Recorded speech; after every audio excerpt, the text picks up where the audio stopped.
With all the talk about socialism versus capitalism taking place among Democratic presidential candidates, do you anticipate an impact on Berkshire in the form of more regulations, higher corporate taxes, or even calls for breakups among the many companies we own if they were to win?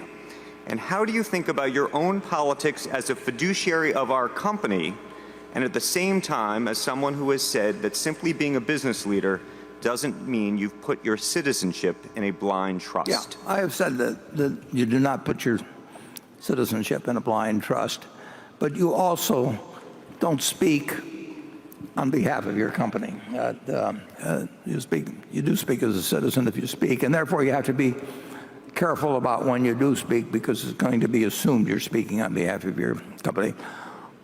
Berkshire Hathaway certainly in 54 years has never and will never made a contribution to a presidential candidate. I don't think we've made a contribution to any political candidate, but I don't want to say for 54 years that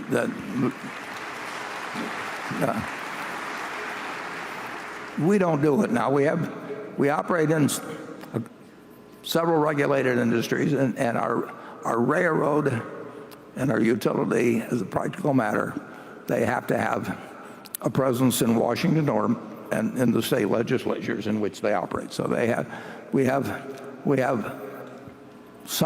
a few, I don't know how many, political action committees, which existed when we bought it.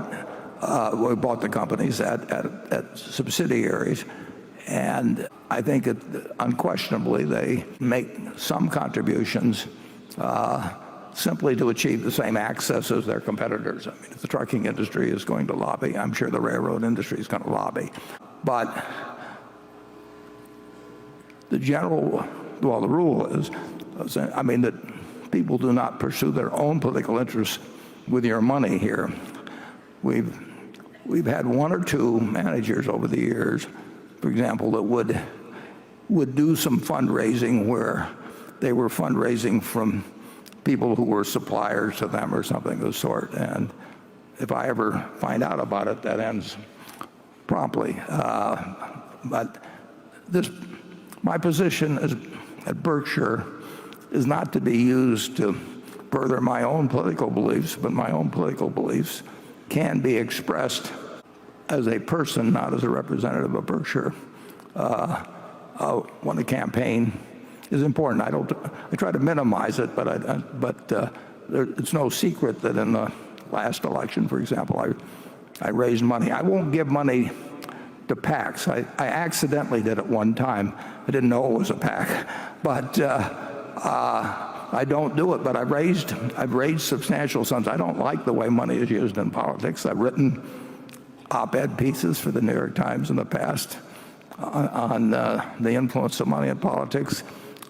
I spent some time with John McCain many years ago, before McCain-Feingold, and on ways to try to limit it, but the world has developed in a different way.